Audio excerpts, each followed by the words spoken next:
다음 발표는 김영수 한국신용평가 PF평가본부장님께서 발표를 해주실 텐데요. 한국 ESG 채권 시장의 향후 전망이라는 주제에 대해서 이야기를 들어보려고 합니다. 일단 김영수 평가본부장님 소개를 좀 해드리자면요. 한국신용평가 PF평가본부장이신 김 본부장님은 앞서 같은 회사 금융공공 PM 본부장님을 역임한 바 있습니다. 그리고 이제 현재 국토부와 산업부 투자위원회 위원 그리고 환경부 주관의 ESG 금융촉진 태스크포스 팀에도 참여하고 있으십니다. 김영수 본부장님께서는 단상 위로 올라와 주시길 부탁드립니다.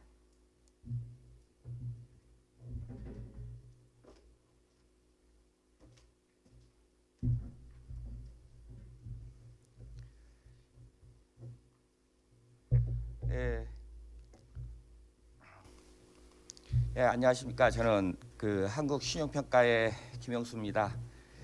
제가 오늘 이 자리에 아마 오게 된 게 시장에서 지금 ESG가 화두인데 ESG 지금 채권 시장에서 저희가 지금 작년부터 ESG 인증을 시작을 했습니다. 그래서 현재 굉장히 지금 전체 채권 발행액의 한 60% 이상을 저희가 지금 인증을 하고 있는데 그 이전에 있었던 그런 형식에서 크게 좀 전환된 새로운 형태의 그 시장의 인증 평가 그걸 보여주고 있어서 이 자리에 지금 서게 된 것 같습니다.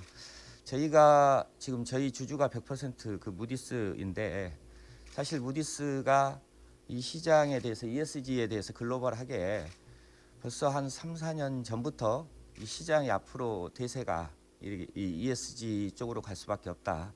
금융시장 전체 투자자가 유럽이나 세계 글로벌 시장에서 투자자 사이드에서 이미 ESG가 굉장히 중심이 됐고 굉장히 중요한 팩터가 되고 있다라고 인지하고 일찍부터 신용평가 기업의 이제 평가에 ESG 리스크가 반영돼야 된다라는 점부터 시작해서 새로운 어떤 ESG 채권의 한 축의 신용평가와 다른 한 축으로 우리 ESG 평가가 굉장히 중요해진다라는 점을 인지하고 저희에게도 오래 전부터 이 ESG 한국의 ESG 시장에 관심을 갖고 진행을 하도록 여러 차례 얘기가 있었죠. 그래서 제가 한 2, 3년 전부터 이걸 시작을 했고요.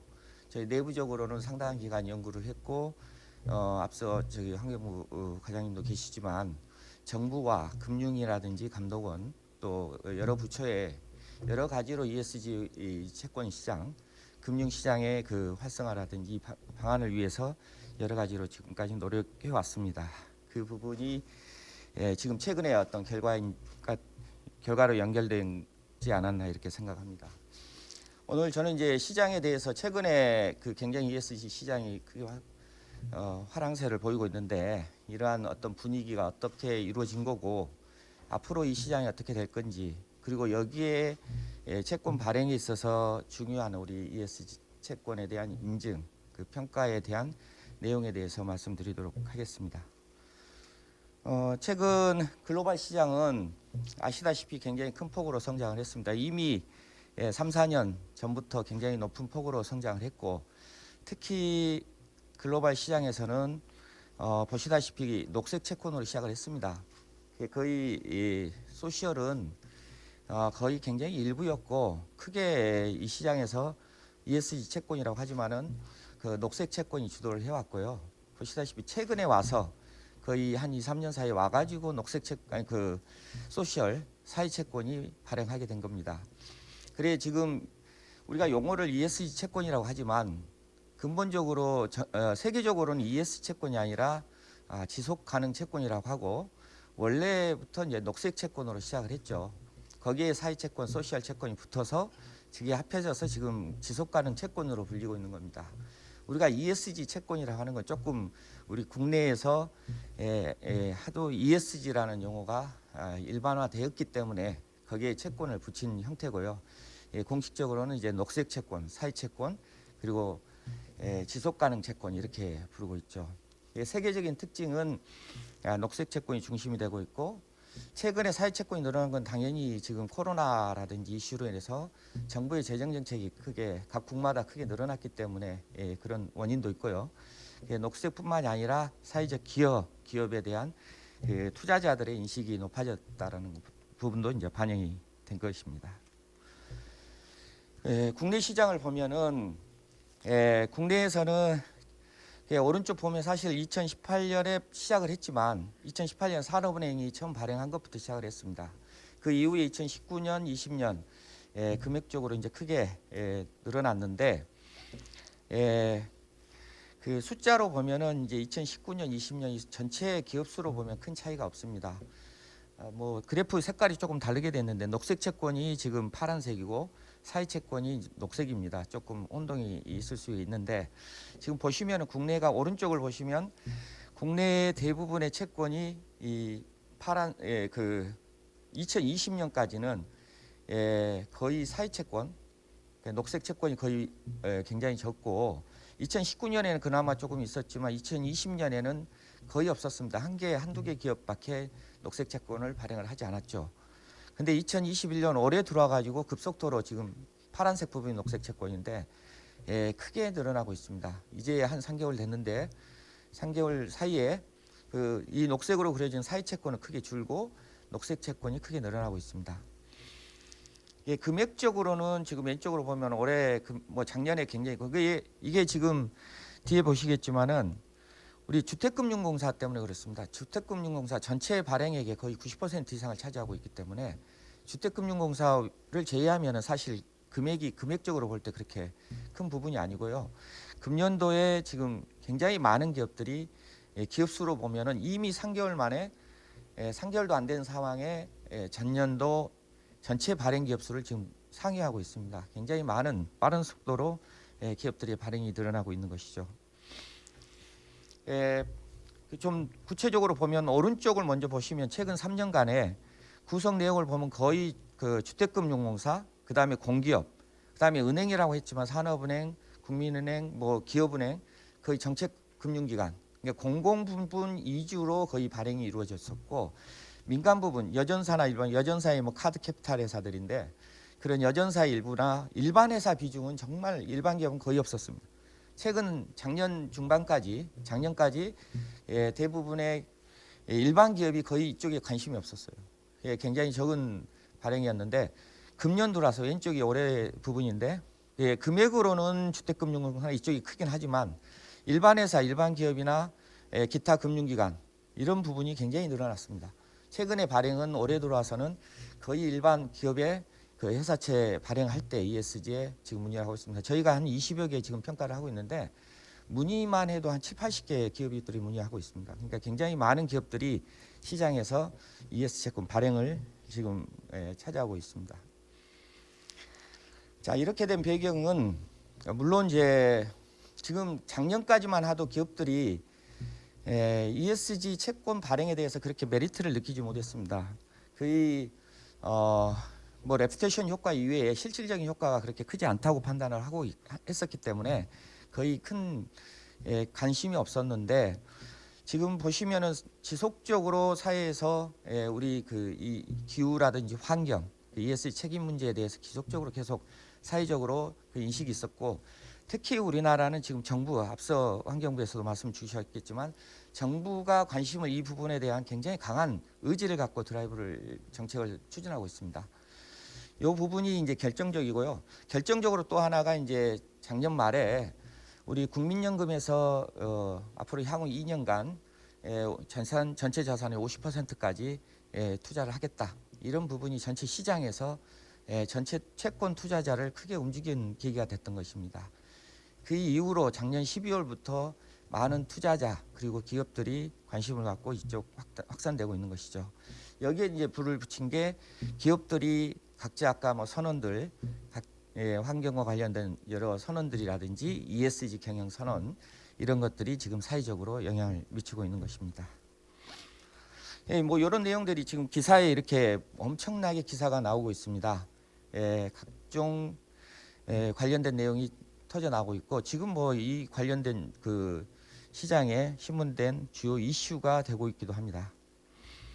그러니까 이런 부분들이 앞으로 그런 현상과 함께 정부 올해 지금 정부 각 부서들 뭐 이미 지금 여러 활동들을 해왔지만 정부 각 부처들은 ESG가 거의 대부분 들어가 있는 주요 업무 타겟 중에 하나입니다. 예, 많은 부서 중에서도 앞으로도 올해 들어와서 굉장히 이 부분 관련해서는 지속적으로 추진이 이 정부 차원의 정책적인 추진이 이루어질 것으로 보이고 있고요.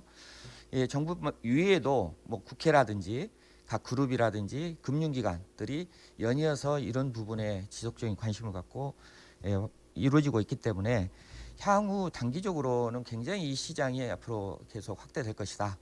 뭐 중장기적으로 이런 체계가 정착이 돼서 앞으로 향후에 하나의 ESG가 트렌드가 될 수 있는 그런 상황으로 지금 발전해 가고 있다. 이렇게 보고 있습니다.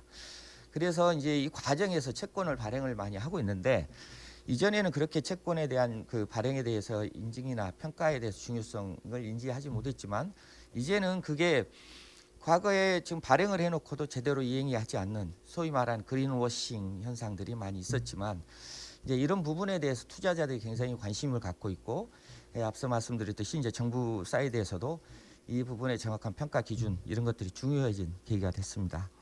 그래서 간단하게 저희가 하고 있는 평가의 내용이 뭔지 ESG 채권에 대한 인증이라고 하는데 그러한 내용에 대해서 개략적으로 말씀드리도록 하겠습니다. 예, 우선 이게 기업에 대해서 왜 채권 발행하면 어떤 메리트가 있느냐 말씀드렸듯이 작년까지만 하더라도 거의 기업들의 레퓨테이션 효과 이외에는 거의 실질적인 효과가 없었다. 뭐 이랬었는데 지금 최근에는 사실상 투자자 사이드에서 많이 ESG 채권을 찾고 있기 때문에 실질적으로 발행 기업에 지금 이익이 발생하고 있습니다. 수요 예측을 하더라도 ESG 쪽으로 많이 몰리고 있고 금리 부분도 약간의 지금 이미 그 인센티브 메리트가 발생하고 있습니다. 이런 실질적인 이득이 발생하기 때문에 발행 기업이 ESG 채권을 계속 발행하려고 하고 있는 것이죠.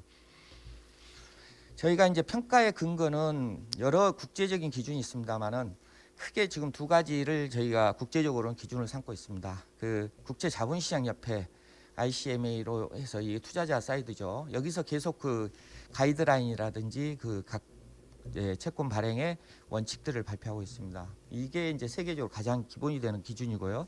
거기에 추가해서 기후 관련된 채권 기준인 CBI에서 발행하는 그 기준이 제시하는 원칙이 있습니다. 거기에를 대부분 기준으로 하고 있고요. 작년 말부터 이제 환경부에서 국내에서는 가이드라인 발표를 했습니다. 그 가이드라인이 저희 이 세 가지를 거의 기반으로 해서 저희 자체의 내부 평가 방법론을 만들어서 지금 적용을 하고 있습니다. 채권 대상은 저희가 이제 ES 채권이라고 하는데 채권에 준하지 않고 주식 외의 모든 금융 상품은 다 대상이 될 수 있습니다. 그러니까 평가의 내용이 이제 말씀드리겠지만 주요한 게 이 투자자 이 근본적인 취지는 그렇습니다. 기업이나 그다음에 일반 투자자가 녹색이나 사회 기여하는 그런 프로젝트에 이 자금이 많이 쓰여지도록 유도하는 것이죠. 그런 방향으로 가는 방향이기 때문에 거기에 관련된 모든 금융 투자 상품은 다 대상이 될 수 있습니다. 그 상품이 궁극적으로 환경의 효과가 있고 사회적 기여 효과가 있다고 판단되면은 그 부분이 인증이 가능한 것이죠. 그래서 현재 지금도 실질적으로 채권 이외에 펀드라든지 ABS 뭐 실제로 지금 론에 대해서도 인증이 이루어지고 있습니다. 뭐 인증 기관 여러 기관들이 있는데 뭐 세 가지입니다. 원래 이제 세계적으로는 이제 컨설팅 회사들이 주로 하는 세컨 파티 오피니언 의견 형태로 내는 게 시작을 했었죠. 그냥 단순 의견으로 내는 거고요. 그리고 회계법인들이 내는 이제 검증이죠. 이러이러한 적합하다 부적합하다는 검증하는 정도. 주로 관리 체계를 검증하는 그 의견을 주는 건데 그런 게 있고. 그리고 이제 저희 신용평가회사들이 인증을 시작한 게 거의 한 3년 4년 전부터 시작입니다. 크게 이제 그게 역사가 오래되지 않은데 신용평가회사들은 그걸 레이팅 형태로 등급 형태로 제시한 거는 최근부터라고 보시면 되겠습니다. 그 평가 대상의 특징은 신용평가에서 인증으로 등급을 내는 데는 그 프로젝트에 대한 적격성 이게 중요한 기준으로 보고 있다는 점입니다. 절차는 뭐 일반적인 평가, 신용평가하는 그런 프로세스와 이거 크게 다르지 않고요. 약 한 2-3주 정도 소요가 됩니다. 방법론으로 볼 때 저희 크게 두 가지 파트입니다. 한 파트는 프로젝트의 적격성, 그 투자하는 대상 프로젝트가 녹색에 적합하느냐, 소셜에 적합하느냐, 그 적합성이고 이때 여기에 어떤 텍소노미 기준들이 적용하게 되지요. 그래서 지금 환경부에서 적용하는 지금 텍소노미가 굉장히 중요한 부분이고요. 거기에 따라서 지금 국제 기준에서 텍소노미도 나와 있는 게 있기 때문에 거기에 준해서 그 프로젝트의 적격성을 판단하게 됩니다. 거기에 그리고 이제 발행한 채권이 얼마나 투입이 되느냐 이런 부분이 중요한 한 파트고요. 다른 한 파트는 관리 체계입니다. 이런 그 투자가 일회성이 아니고 단기성이 아니라 지속 가능하도록 그 내부적으로 경영 체계가 완료돼야 된다. 그런 조건이 전제되어 있습니다. 모든 국제 기준에서 정하고 있는 게 그런 관리 체계가 지속 가능한가 하는 그런 부분을 염두에 두고 세 가지 부분을 주고 있습니다. 프로젝트 결정하는 과정의 그런 투명성, 조달 자금 관리 체계, 그다음에 사후 보고나 공시. 최근에는 이 사후 보고 공시를 엄청 중요시 생각하고 있고요. 당연히 저희도 이 부분에 대한 사후 평가를 아주 중요하게 보고 있습니다. 이렇게 해서 이제 종합적으로 등급을 산정하고 있습니다. 그 말씀한 대로 저희 신용평가에서는 기존의 사전 평가는 계획입니다. 앞으로 저희 평가 포인트는 과거가 아니고 지나왔을 때 그 기업이 잘했다 못했다를 평가를 하는 게 아니라 그 기업이 앞으로 어떤 데 어디에 투자할 것이고 앞으로 어떤 사업을 어떤 전략을 가지고 ESG 경영을 할 것인가 뭐 이런 부분의 포인트를 보고 있기 때문에 사전에 평가하는 것은 이제 많은 그 논란들이 있는데 사전에 평가하는 회사들의 등급이 거의 다 1등급이고 다 동일하더라 이런 얘기가 있는데요. 거의 사전에는 어떠한 규정에 맞춰서 인증을 하는 단계이기 때문에 거의 맞춰가는 것이죠. 대부분이 지금 7, 80개 업체들이 의뢰했지만 실제로 발행되는 것은 많은 기업이 한 20개 정도밖에 안 된다는 얘기입니다. 그만큼 이제 사전에 검증 단계는 사전에는 계획과 그런 현재의 어떤 체계를 바탕으로 인증 검토를 하는 거고 이거가 1년 후, 2년 후에 이대로 계획한 게 이행되는가의 평가가 중요한 것이죠. 그래서 사후에 1년 후, 2년 후에 사전에 계획했던 게 제대로 평가가 이루어져야 되는 거 이걸 강조하고 있습니다. 저희 신용평가에서는 그래서 반드시 사후 1년 후, 2년 후 그 기업에 지속적으로 이행하는 정도를 중요시해서 지금 평가를 한다는 점 말씀드리고요. 마지막으로 이제 우리 이제 기업이 최근에 이제 발행이 많다 보니까 관심도들이 굉장히 많죠. 그러나 이제 지금 기업들이 굉장히 부족합니다. 이해도도 부족하고 그 많은 준비도 안 돼 있습니다. 아직 시행착오라든지 혼란도 있고 그런데 지금 아직 한국 시장은 극히 초기 단계라고 생각합니다. 갑자기 붐이 와서 그렇긴 한데 앞으로 이제 갈수록 정착되어 갈 것이라고 보고 있고요. 저희는 여러 가지 방면에서 어쨌든 이 부분이 앞으로 잘 정착되어서 시장에 크게 기여할 수 있도록 계속해서 노력할 해갈 예정입니다. 이상입니다. 감사합니다.